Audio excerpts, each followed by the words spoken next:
우리가 지난 시간에 은사를 사용함에 있어서 선하시고 기뻐하시고 온전하신 하나님의 뜻이 무엇인가 하는 사실을 살펴봤습니다. 첫째는 사랑에는 거짓이 없나니, 뭐로 은사를 활용하라고 그랬냐면 거짓이 없는 사랑으로 하라 그 말이에요. 거짓이 없는 사랑으로 해서 그 결과가 악은 미워하고 뭐에 속해야 돼요? 선에 속해야 돼요. 거짓되지 않은 사랑, 진실한 사랑으로 하나님께서 하라고 하신 일을 할 때 그것이 하나님의 원리예요. 근데 그렇게 할 때 모든 결과는 선하게 될 것입니다. 또 두 번째로 로마서 12장 10절에서 뭐라고 말씀했냐면 형제를 사랑하여 서로 우애하고 존경하기를 서로 먼저 하여, 은사를 받은 사람들이 저런 정신을 갖는 것이 그렇게 쉽지 않습니다. 당연한 듯 해도 쉬운 것이 아닙니다. 먼저 형제를 사랑하라고 하는 면에서 어디에서 먼저 봉사하라고 말씀하는 것이에요. 당시에 형제라고 하는 것은 그리스도인들을 지칭하고 있는 것이었습니다. 그래서 은사를 받았으면 어디 가서 먼저 하라고요? 교회에서 먼저 하라. 그런데 교회에서 우리 모두를 형제라고 이야기를 했고, 사랑하고 서로 우애하고 존경하기를 먼저 하고, 사랑은 서로 하고 존경은 뭐 하라고요? 먼저 하라고요. 그래서 존경이 가지는 의미가 무엇인지 하는 것도 우리가 살펴봤습니다. 오늘 이제 세 번째입니다. 로마서 12장 11절입니다. 부지런하여 게으르지 말고 열심을 품고 주를 섬기라.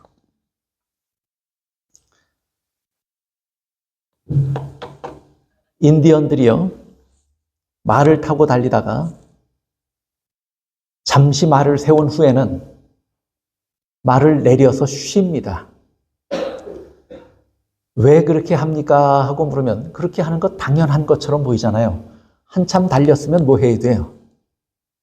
자기도 쉬고 말도 쉬어야 돼요. 왜 그렇게 내려서 쉽니까? 하고 말했더니 이 인디언이 뭐라고 대답했냐면, 말은 당연히 쉬어야 되는데 그것보다 더 중요한 것이 있습니다. 너무 바쁘게 빠르게 달려와서 내 영혼이 나를 못 쫓아왔을까 봐 잠시 서서 뒤를 돌아보는 것입니다. 그리고 대답을 해요. 너무 빨리 달리면 어떻게 해요? 오늘 이렇게 말이 빨리 달린다 하는 이야기는 바쁜 현대인들을 이야기하기에 적절하지요. 오늘날 모두가 바쁩니다. 아이들도 바쁜데 은퇴하면 좀 한가하려니 하지만 은퇴하신 분들에게 여쭤보면 뭐라 그래요? 한결같이 논다고 한가한 것이 아니라고 그러죠. 시시하게 보지 말고 우습게 보지 말라고 그래요. 은퇴했어도 뭐 하다고 그래요? 바쁘다고 그래요. 뭐 정신없이 바빠서 어찌어찌 하다 보면 벌써 하루 해가 훅 가고. 그래서 은퇴했다고 한가한 것이 아니고 은퇴했더니 여전히 바쁘다고들 말씀하세요. 그러면 요즘은 어린 아이가 1살만 돼도 어디 부모 품을 떠나서 어디 공공기관에 맡겨줘요. 그 부모들이 일하러 가야 되니까. 맡겨지죠. 그때부터 이 아이는 생존을 위해서 바쁘게 움직이기 시작해야 합니다. 그리고 조금 더 잘하면 더 바빠지고, 학교에 들어가면 더 바빠지고, 그래서 좋은 학교를 나와서 좋은 전공을 가지고 나면 좀 안정되게 편하게 살리라 생각했는데 직장을 가지니까 또 어때요? 직장을 가지니까 또 정신없이 바빠요. 그렇게 살다 보니까 말이 그 들판을 정신없이 달렸던 것처럼 우리도 우리의 달려온 삶을, 시간들을 되돌아보면 한시도 허술하고 느슨하게 지냈던 적이 있습니까? 없습니까? 늘 바쁘기만 했어요. 늘 바쁘기만 했고 이제는 은퇴해서 좀 느긋하게 편안하게 살아야지 했는데도 여전히 바빠요. 그런 것 보면 우리의 삶을 돌아보고 무엇이 잘못됐는지를 진지하게 살펴볼 시간조차 없이 바쁘게 살아가는 우리의 모습을 바라볼 때 달리다가 잠시 말을 세워서 내 영혼이 나를 뒤쫓아오지 못했을까 봐 그것이 걱정돼서 뒤를 돌아보며 쉬는 인디언이 가진 지혜조차도 우리는 가지지 못한 채로 지금껏 살아온 것입니다. 아인슈타인이 이런 말을 했어요. 목숨을 구할 방법은 단 1시간 만에 찾아야 한다면 어떻게 하겠는가? 당신의 목숨을 구할 방법을 단 1시간 만에 찾아야 한다면 어떻게 해야 하는가 하는 것입니다. 나는 1시간 중에 55분을 올바른 질문을 찾는 데 사용할 것이다. 그렇게 하고 나면 나머지 5분은 정답을 찾는 데 충분한 시간이 될 것이다. 올바른 질문을 찾으면 정답을 쉽게 찾는다는 얘기예요. 그렇죠? 질문을 제대로 찾는 것이 더 어렵다는 거예요. 정답을 찾는 것보다. 그래서 뭐라고 이야기했냐면 얼마나 바쁜가. 이건 바른 질문이 아니라는 거예요. 얼마나 바쁜가. 얼마나 바쁜가를 55분간 생각해도 그건 나쁜 질문이기 때문에 그걸 55분간 생각해도 바른 정답이 나옵니까? 안 나옵니까? 안 나와요. 그런데 아인슈타인이 한 이야기가 무엇 때문에 바쁜가가 올바른 질문이라는 거예요. 얼마나 바쁜가는 잘못된 질문이고 무엇 때문에 바쁜가? 이걸 55분간 생각하라 그거예요. 그러면 5분 안에 자기를 살리는 정답을 찾게 된다는 얘기예요. 무엇 때문에 바쁜가가 바른 질문이고 이 질문에 대해서 진지하고 길게 생각한다면 정답은 오히려 쉽게 찾을 수 있는 것이에요. 우리가 다 바쁘다고 해요. 제가 전에도 말씀드렸지만 이어령 교수가 바쁘게 건물 안으로 들어갔어요. 엘리베이터 앞으로 바쁘게 걸어가니까 그 앞에 여러 명이 기다리고 서 있는데 그중에 외국인들이 있었어요. 근데 바쁘게 걸어가니까 그 사람들이 바쁘게 걸어오는 이어령 교수를 보고 이 사람이 뭔가 급한 일이 있는가 보다 하고 옆으로 쭉 비켜 서줬어요. 그리고 엘리베이터가 문이 열렸어요. 누가 제일 먼저 탔어요? 이 사람이 제일 먼저 탔어요. 그럼 이 사람 혼자 올라가요? 다 탈 때까지 기다려야 됐어요. 근데 내가 이 사람들하고 똑같이 타서 똑같이 올라갈 텐데 내가 왜 이렇게 종종걸음으로 바쁘게 걸어왔는가? 근데 가만히 살펴보니까 내가 그렇게 바쁘지 않아요. 그 사람들처럼 천천히 걸어와서 줄 서서 기다려서 같이 타고 올라가서 그 다음에 복도를 걸어가서 문을 열고 들어가면 약속된 시간 안에 그곳에 갈 수 있어요. 근데 종종걸음으로 들어가니까 문을 다 비껴줬고 그래서 탄 다음에는 기다려야 됐고 다 올라탔어요. 이분이 가만히 생각해 보니까 난처해요, 자기가. 이 사람들이 다 비껴줬는데.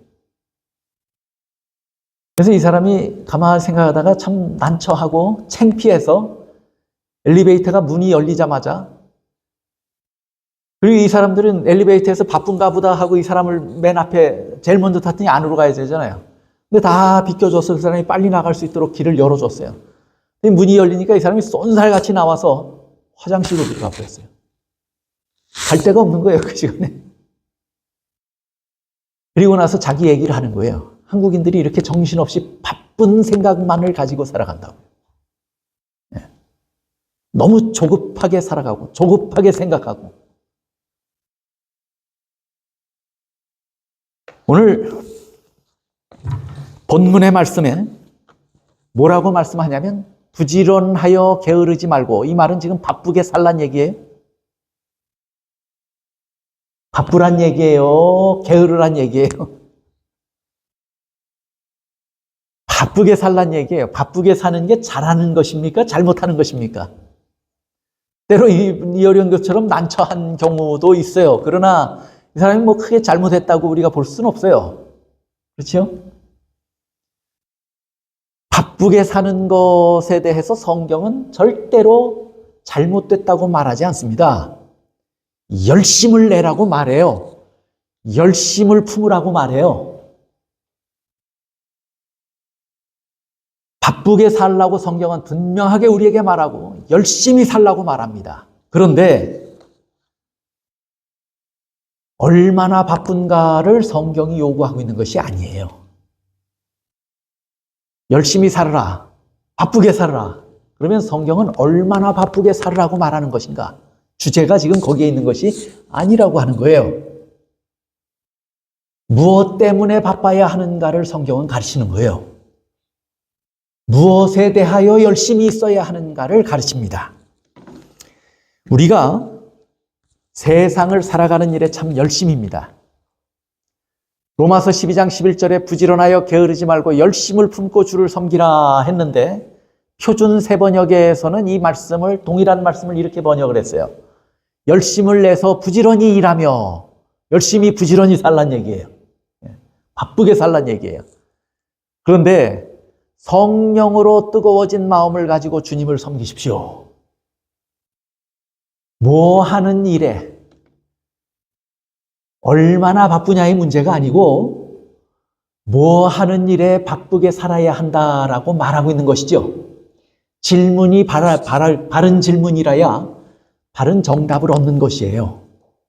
우리가 영원히 살려면 질문이 발라야 돼요. 바른 질문을 던질 수 있어야 돼요. 무엇에 대하여 바빠야 하느냐 그거예요. 무엇에 대하여 열심히 있어야 되느냐 그 말이에요. 뭐에 대해서 열심히 있어야 돼요? 성령으로 뜨거워진 마음을 가지고 누굴 섬기는 거예요? 주님을 섬기는 일에 열심을 내라고 말합니다.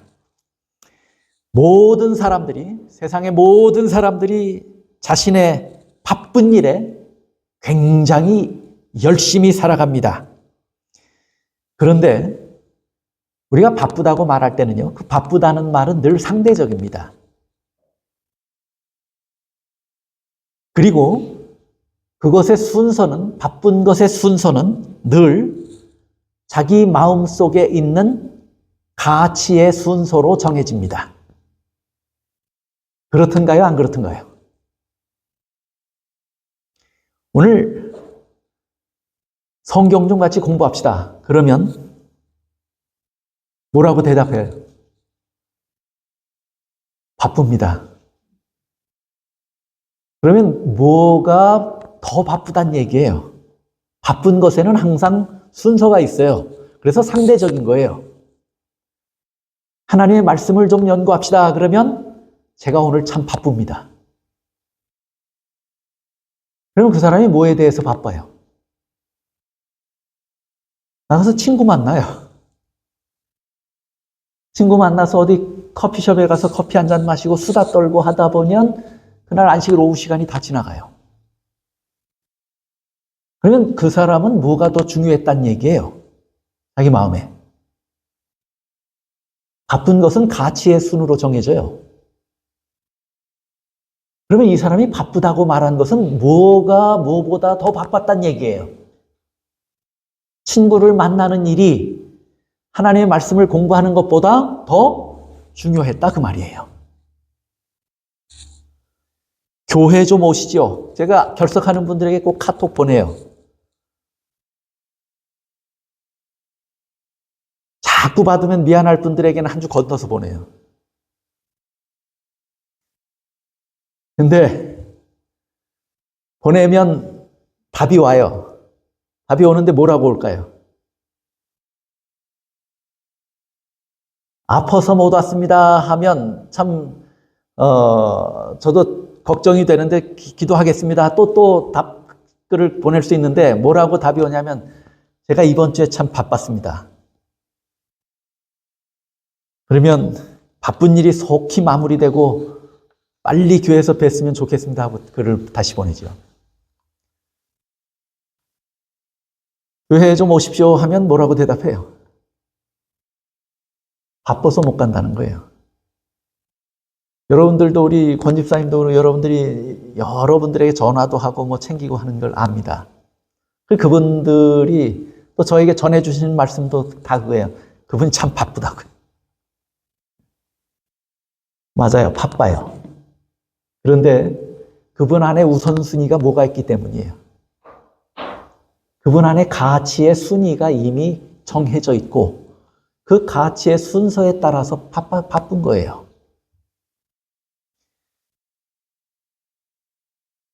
다른 말로 하면 우리가 하나님의 말씀을 위해서 기도하고 성령으로 뜨거워진 마음을 가지고 주님을 섬기는 일에 있어서 그것은 다른 세상 일보다 덜 사랑하고 나에게는 덜 중요하다 그 말이에요. 여러분의 가치의 순서를 바르게 정해야 합니다. 질문이 발라야 바른 정답을 얻을 수 있습니다. 우리가 신앙하는 길에 있어서 바른 정답을 가져야 우리의 생명을 얻을 수 있는 것이에요. 1시간 안에 생명을 얻어야 하는 중요한 순간 앞에 서면 아인슈타인이 한 얘기가 뭐였어요? 바른 질문을 던지라고 그랬어요. 바른 질문을 던지라. 그것에 나는 55분 동안 바른 질문을 던지리라. 그러면 5분 안에 정답을 찾게 될 것이다. 오늘 우리의 삶에 무엇 때문에 그렇게 바쁜지 분명히 살펴야 합니다. 우리 로마서 12장 11절에 대한 우리 재림교회 성경 주석에서 이렇게 설명했어요. 그들에게 열심히 부족한 것은 이기심과 사랑 없음에 대한 뭐라고요? 토라고요. 이것을 설명하면서 뭐라고 이야기를 했냐면 이 사랑 없음의 이유는 또 뭐라고 설명했냐면 그리스도의 사랑과 희생에 대해서 깊이 생각해서 얻는 감동이 부족하기 때문이라는 거예요. 그리스도의 은혜와 사랑과 그 희생을 깊이 생각해서 우리가 은혜를 받는다면 우리의 마음이 감동된다면 그렇게 감동되면 무슨 일이 벌어지냐면 우리 안에 우리 자신을 위한 이기심과 사랑이 누구를 사랑하는 것으로 바뀌어요. 하나님을 사랑하는 것이 더 커지니까 그렇게 되면 뭐 하게 될 거라고요? 하나님을 향하여 열심을 품고 성령으로 뜨거워진 마음으로 주님을 섬기게 될 것이라고 말합니다. 오늘 성경은 우리에게 분명하게 이야기합니다. 우리가 다 바쁘게 사는데 얼마나 바쁜가에 묻혀서 한탄하며 살지 마시기를 바랍니다. 내가 무엇 때문에 바쁜가 하는 질문을 스스로 자꾸 자신에게 던지면서 살게 되시기를 바랍니다. 이 질문에 대한 바른 해답을 기도하며 찾게 되시기를 바랍니다. 그렇게 살아서 바른 일에 열심을 내야 이렇게 열심을 내면 하늘을 위하여 준비하는 것이라고 그랬어요.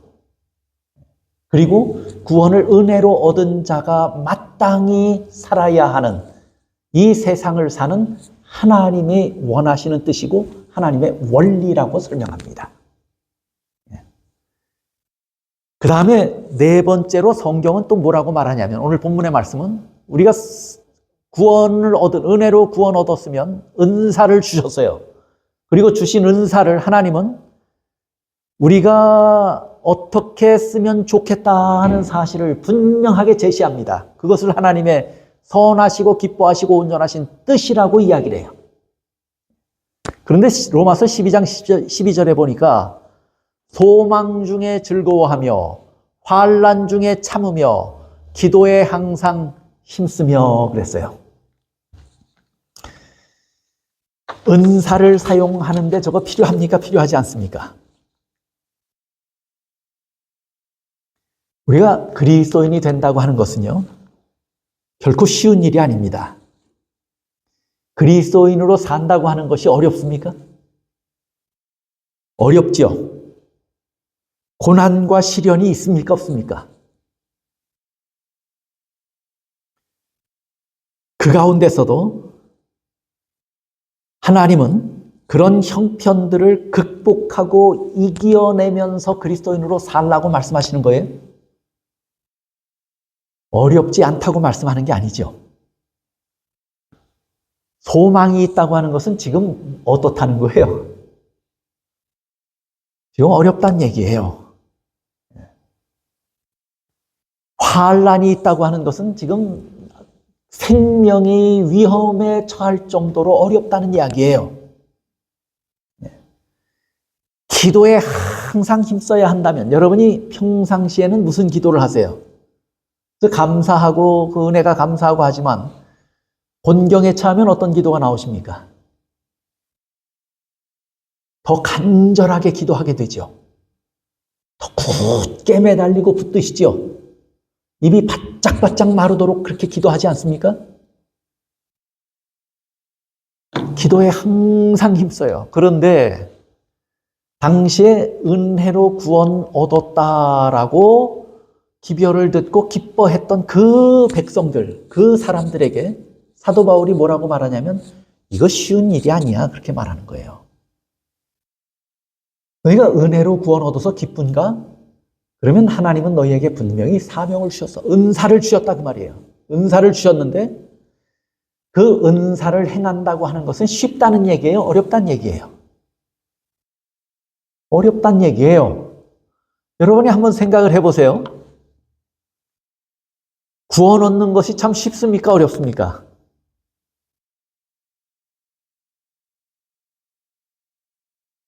구원 얻는 것이 쉽죠? 뭐 하면 돼요? 믿으면 돼요. 빌립보 감옥에 갇혔던 바울과 실라가 베드로와 가 나와서 그 간수에게 뭐라고 이야기를 해요? 간수에게 뭐라고 해요? 주 예수를 믿으라. 그리하면 너와 내 가정이 구원을 얻으리라. 쉬워요? 어려워요? 우리가 로마서를 공부하고 있는데 로마서 10장 10절에 보면 우리가 마음으로 믿어 의에 이르고 입으로 시인하여 구원에 이르느니라. 쉬워요? 어려워요?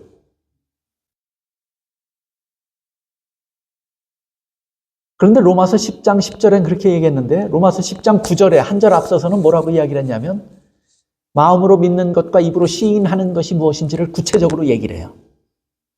마음으로 믿는 것은 뭘 믿는 것이냐면 예수님께서 십자가에 달려 돌아가신 그 예수님이 뭐 하신다는 거예요? 부활하셨다고 하는 사실을 마음으로 믿는 거예요. 그리고 입으로 시인하는 건 뭘 시인하라고 얘기해요? 그분을, 마음으로 믿는 그분을 뭐로 시인하라고요? 주로 시인하는 거예요. 입으로 시인하여 구원에 이른다는 말이 입으로 그분을 뭐라고 시인하는 거예요? 주라고 시인하는 거예요. 그러면 구원 얻기 참 쉽습니까? 어렵습니까? 그래도 어려워요? 지금 여러분에게 그렇게 하면 구원 줄게 하면 여러분 하시겠어요? 안 하시겠어요? 근데 당시에 이거 쉬운 일이었을까요? 어려운 일이었을까요? 어려운 일이었어요. 예수를 유대인들도 핍박해서 죽인 거 아니에요. 로마도 그렇게 했죠. 기독교를 박해했습니까? 안 했습니까? 예수를 주로 시인하는 순간 어떤 일을 당해요? 박해를 당하고 죽어요. 죽을 수도 있어요. 그 성경에 쉬운 것처럼 기록되었지만 주로 시인한다고 하는 것은 당시에 내가 예수 믿는 믿음으로 순교하겠습니다 하는 정신이에요. 죽어도 내가 예수 믿겠습니다. 내가 감옥에 가도 그분이 나의 구세주라고 고백하고 감옥 가겠습니다. 그 얘기예요. 그분이 나의 구세주라고 고백하고 내가 돌 맞아 죽겠습니다. 그 얘기예요. 그러면 당시에 이렇게 성경에는 간단하게 기록된 것 같지만 주로 시인한다고 하는 것 자체가 때로는 그의 생명과도 맞바꾸어야 하는 어려운 일이었습니다. 지금은 그런 사회에 우리가 살지 않지만 지금도 그런 사회가 이 세상에 존재합니까? 안 합니까? 존재해요. 그런 데서 예수를 주라고 시인하면 구원 얻습니다 라고 말할 때 예수가 나의 구세주입니다 이렇게 고백하는 게 쉬울까요? 어려울까요? 그런 사회에서 지금도 그분들은 목숨 내놓고 해야 돼요. 그리고 침례받고 그리스도인이 돼요. 그런데 오늘 우리는 그렇다고 해서 우리가 전혀 어려운 거 아니에요. 여러분이 예수를 주로 시인하는 순간 여러분의 마음에 내가 이 세상에 흐르는 도도하게 흐르는 이 세상의 물결에 거슬러서 그리스도인으로 살겠다고 하는 결심이고 그런 고백이잖아요. 그러면 여전히 우리가 사는 이 자유세계에서도 예수를 마음으로 믿고 구주로 고백하고 산다고 하는 것은 결코 쉬운 일이 아니에요. 희생해야 할 일이 있고 포기해야 할 일이 있어요. 그럼에도 불구하고 예수를 구주라고 시인할 수 있어야 구원 얻는다는 얘기예요. 그런데 그래서 구주로 믿고 시인하고 또 주신 은사를 따라서 순종하면 환난이 있어요, 없어요? 환난이 있어요. 기도하지 않으면 한순간도 버틸 수 없는 어려운 순간들이 닥쳐와요. 그리고 이 세상에 희망이 있어요, 없어요? 이 사람들에게? 없어요. 그러니까 예수 믿어서 구원에 이르고 입으로 그분을 주라고 시인한 사람들에게 하나님은 은사를 주셨는데 그런 믿음과 은사를 행함에 있어서 그들이 어떤 형편과 처지에 처하게 될 것인가를 사도 바울이 자세히 알기 때문에 이런 정신으로 해라 하고 말하고 있는 거예요. 바울이 로마 교회에 저 편지를 보내고 오늘 우리가 읽은 이 편지를 보내고 몇 년 뒤에 기원 후 64년에 로마에 큰 화재가 발생합니다. 그런데 그때 네로 황제가 로마에 불을 질렀다고 하는 소문이 퍼지기 시작했습니다.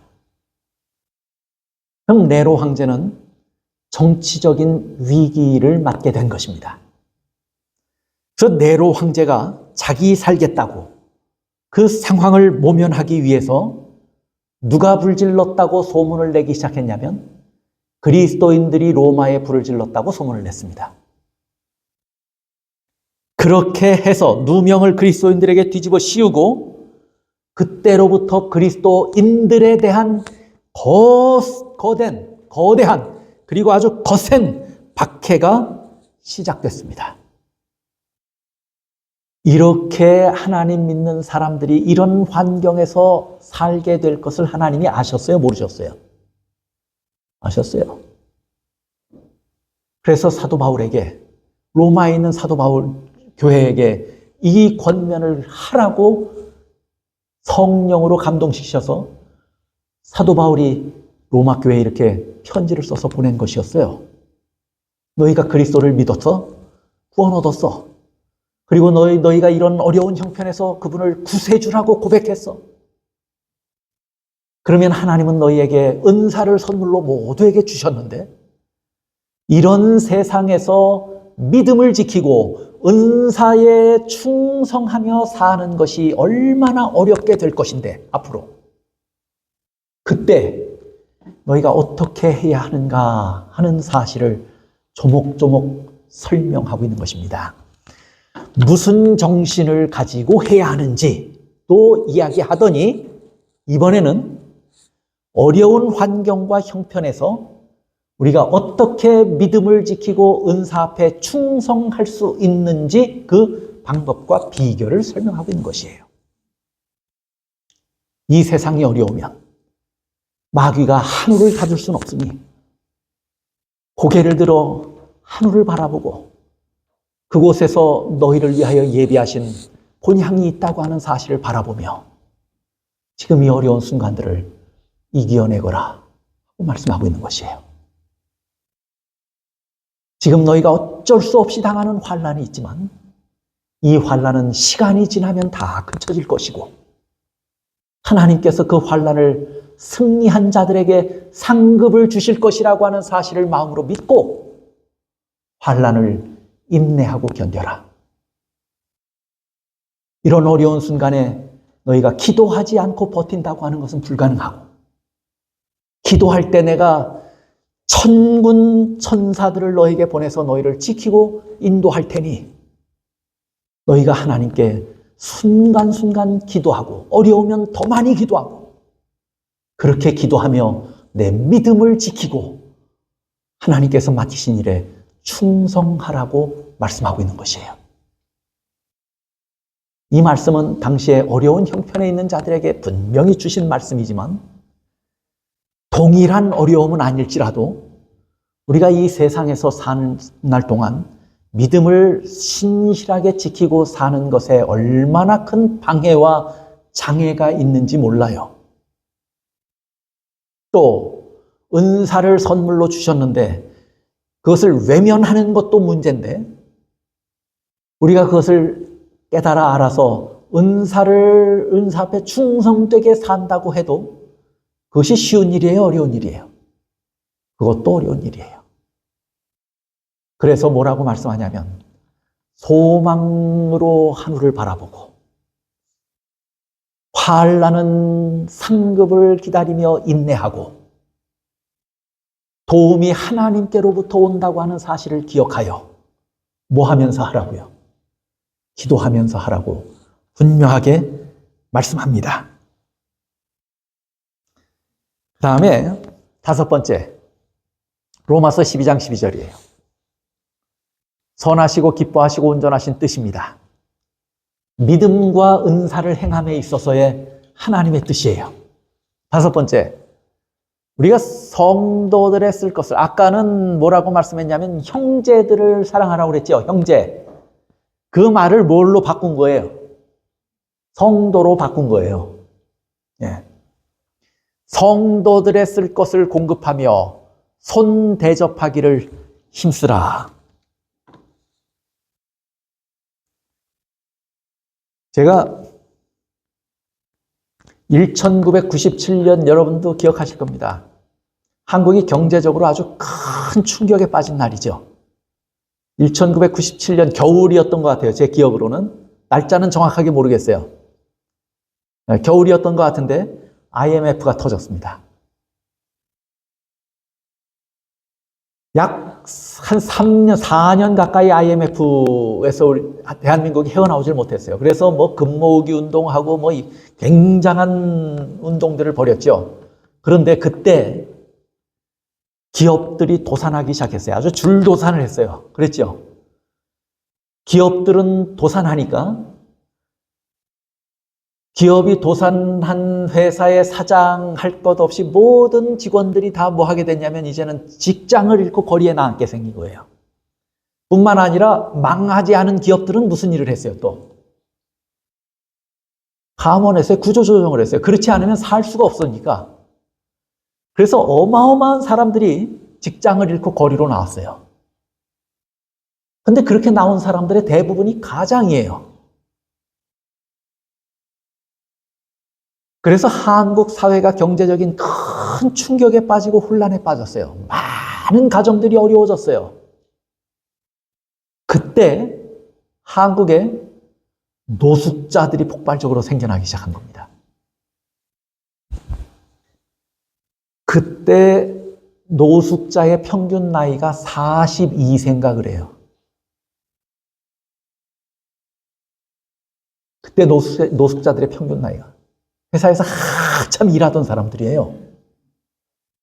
중견 간부들까지, 과장들도 다 쫓겨나서 노숙도 하고, 식당의 요리사, 자격증을 가진 요리사들도 길거리에 나와서 노숙을 하고 그랬던 시대예요. 그래서 노숙자들의 평균을 내니까 42살인가 그 주변이에요. 근데 그로부터 약 20년의 세월이 지난 후에 용산의 다리 밑에 고품격 노숙자들이 생기기 시작했습니다. 이게 뭐냐면 길거리에서 노숙자들이 정신없이 뛰쳐나가서 밑에 신문지 깔고 신문지 덮고 그렇게 자던 사람들이 아직 젊은데 끊임없이 이렇게 살면 안 된다 하는 생각 때문에 뭔가 잡을 얻으려고 노력해서 다시 일어선 사람들도 있고, 또 어떤 사람들은 해보려고 했지만 어려우니까 또 뭐 해요? 또 좌절하고 자포자기해요. 그런 것을 반복했을지라도 어떤 사람들은 거리에 나가서 잡지라도 팔고 뭐 휴지라도 줍고 뭐 모래도 하고 종이라도 주워서 팔고 이렇게 해서 근근히 먹고 살아간 노숙자들이 어디에 모이기 시작하냐면, 아주 자포자기한 사람들은 그냥 길거리에 자고, 근근히 먹기 시작한 사람들이 용산의 다리 밑으로 모이기 시작한 거예요. 거긴 그래서 조금 레벨이 다른 어나더 레벨의 노숙자들이에요. 그래서 거기 가니까 노숙자들이 뭐 정도는 가지고 있냐면, 이제 재산이 텐트 정도는 가지고 있어요. 길거리에서 신문지 덮고 자던 사람들이 뭐 치고 살아요? 다리 밑에 이제 텐트 치고 살아요. 그런데 그 사람들이 살 수 있는 길이 참 어려웠습니다. IMF가 뭐라고 이야기하냐면요, 한국이 2025년이 지나야 IMF의 그늘에서 완전히 벗어난대요. 내년에 된다는 얘기예요. IMF가 한 얘기예요. 그 여파가 아직까지도 남아있다는 얘기예요. 네. 그렇게 어렵게 산 사람들이 그렇게 들어가서 텐트 치고 사는데, 제가 그때 지금 한 2, 3년 전에 제가 본 뉴스예요. 근데 어떤 사람이 66세예요. 인터뷰를 하는데, 기자가 인터뷰를 하는데 66세예요. 근데 그 사람이 몇 세부터 그렇게 했냐면 40대 초중반에 노숙하기 시작했는데 지금 66세인데 그래도 신문지 덮다가 뭐 정도는 산 거예요. 텐트 정도는 사서 그 안에 들어가 살아요. 근데 그 기자하고 인터뷰를 하는데 뭐라고 이야기를 하냐면, 앞으로 2달 후면 여기도 철거됩니다. 또 갈 데가 없어요. 그런데 보니까 그 기자가 있는 동안에 한 노숙인이 새로 입주해가지고 그곳에서 허름한 텐트, 막 다 헤어지고 허름한 텐트 하나를 치고 있어요. 그 기자가 가서 그분에게도 인터뷰를 하는데 그분은 이제 얼굴이 알려지는 걸 원하지 않는지 등 뒤어 서서 대답을 안 하더라고요. 근데 먼저 인터뷰하던 이 66세 먹은 할아버지가 뭐라고 이야기를 하냐면, 저 텐트 내가 준 겁니다. 저 사람이 너무 힘들게 길바닥에서 지내는 것 같아서 어떤 사람이 여기 살다가 조금 더 나아져서 가면서 텐트를 나한테 하나 준 것이 있습니다. 그런데 내가 사는 것도 보니까, 이 사람 사는 것도 보니까 텐트가 여기저기 다 찢어져 가지고 줄을 얼기설기 매서 그 위에 또 박스를 찢어서 얹어 붙이고 그렇게 했어요. 그러면 그 사람이 친 텐트를 보니까 자기 거보다 나아요. 그럼 이 사람은 분명히 그걸 받았을 때 내가 이 텐트가 곧 헤어지고 못 쓰게 될 텐데 그렇게 되면 뭘 치리라, 또 이걸로 쳐서 살리라, 이렇게 생각하고 받아서 고이 간직해 놨던 거예요. 그 사람이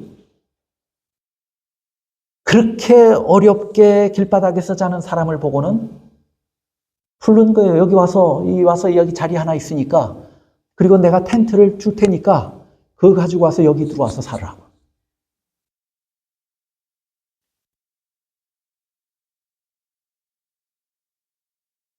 성도들의 쓸 것을 공급하며 손 대접하기를 힘쓰라고 하는 저 명령은 절대로 부자에게 하신 명령이 아니에요. 넉넉하게 가진 사람들에게 한 명령이 절대 아닙니다. 저 명령은 성공한 사람들에게 하신 명령이 아니에요. 저 명령은 은혜 받은 자에게 하신 명령이에요. 네가 은혜를 누리느냐? 저렇게 살아라. 이 사람은 천막촌에 다리 밑 천을 떠나면서 누군가 자기에게 쓰던 천막을 주었을 때 감사한 마음으로 그걸 받았어요. 그 텐트 안을 기자가 들여다보니까 딱 컵라면 2개 있어요. 이거 외에는 내가 재산이 없다고요. 그런데 그 사람이 자기에게 텐트를 준 그 사람의 은혜를 기억해. 누군가 이렇게 되면서 나에게 이 텐트를 줬는데 내가 참 고맙다고. 그런데 그 텐트를 누구에게 줘요? 자기보다 더 어려운 사람에게 주더라고요.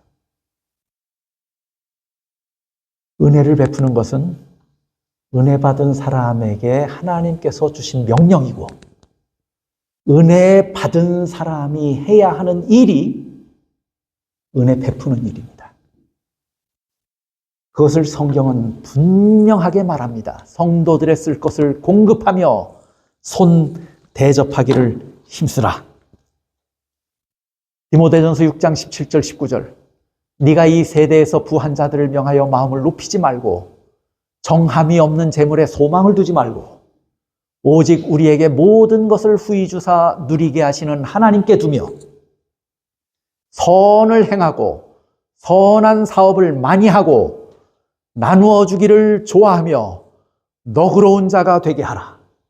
이것이 장래에 자기를 위하여 좋은 터를 쌓아 참된 생명을 취하는 것이니라. 무엇이 우리가 살아가야 할 방법인지를, 구원 얻은 하나님의 백성으로 살아야 하는 방법인지를, 우리가 무엇 때문에 바빠야 하는지를, 무엇에 열심을 내야 하는지를 분명히 깨달아 알게 되시기를 바랍니다. 하나님이 원하시는 것은 저것입니다. 마태복음 25장 40절에 보시면 예수님께서 이 땅에 재림하실 때 구원 얻을 백성과 구원 얻지 못할 백성들을 구분하시는 모습이 기록되어 있습니다. 그런데 무엇을 기준으로 해서 구원 얻을 백성과 얻지 못할 백성을 나누는가 하는 것을 기록을 했어요. 25장 40절. 한 무리를 오른편으로 나눕니다. 그리고 오른편으로 나누어진 무리를 뭐라고 이름하였냐면 양이라고 이야기했어요. 양과 염소를 구분한다고 그랬죠. 양을 오른편으로 나누었습니다. 임금이 대답하여 이르시되 내가 진실로 진실로 너희에게 이르노니 너희가 여기 내 형제 중에 지극히 작은 자 하나에게 한 것이 곧 내게 한 것이니라 하시고, 양으로 구분된 사람들에게 하신 말씀이에요. 너희가 내가 굶주릴 때 먹을 것을 주었고 헐벗었을 때 입을 것을 주었다고. 우리가 언제 그렇게 했습니까? 우린 주님을 만난 적도 없습니다. 그랬더니 그들이, 예수님이 뭐라고 그래요? 지극히 작은 자 하나에게 너희가 그렇게 살아간 것이 내게 한 것이라고 말해요.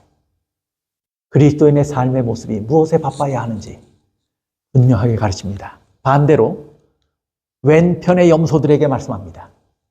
이에 임금이 대답하여 이르시되 내가 진실로 너희에게 이르노니 이 지극히 작은 자 하나에게 하지 아니한 것이 곧 내게 하지 아니한 것이니라 하시니라. 우리 성경 주석에서 아까 로마서 본문의 말씀을 이렇게 설명합니다. 그리스도인은, 거긴 아까 로마서 12장 13절에 보면 성도에 쓸 것을 공급하며 그랬죠. 그래서 그것을 이야기했어요. 그리스도인 동료 신자라고 이야기를 했어요. 그리스도인 동료 신자가 핍절할 때 나눠주어야 한다는 것이다. 그들은 형제들의 결핍을 자신의 결핍으로 여기고 불행한 자들에게 기꺼이 나눠주어야 한다. 이는 단순한 자선 행위를 훨씬 넘어서며 사랑의 원칙을 구체적으로 적용하는 하는 것이다. 다시 말하면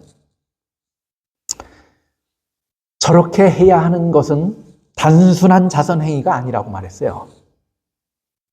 여러분이 단순한 자선 행위는 언제 하냐면 여러분의 감정이 동할 때 하죠. 그렇죠? 어느 날 갑자기 불쌍하게 여겨질 여러분의 감정이 동할 때 하는 게 뭐예요? 단순한 자선이에요.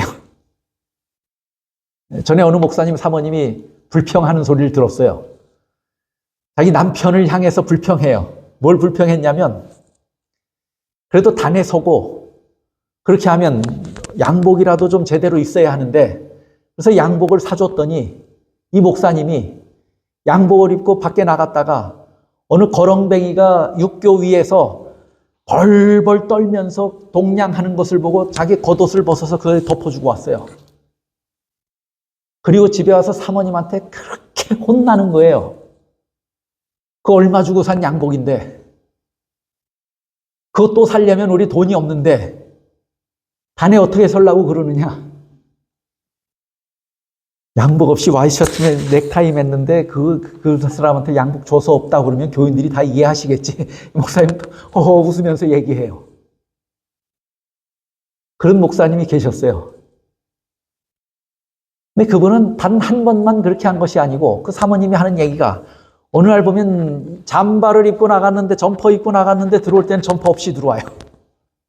자기가 가진 것이 없어요. 주머니에 돈이 있으면 다 줘버리는데 그게 없으면 옷이라도 벗어주고 오는 거예요.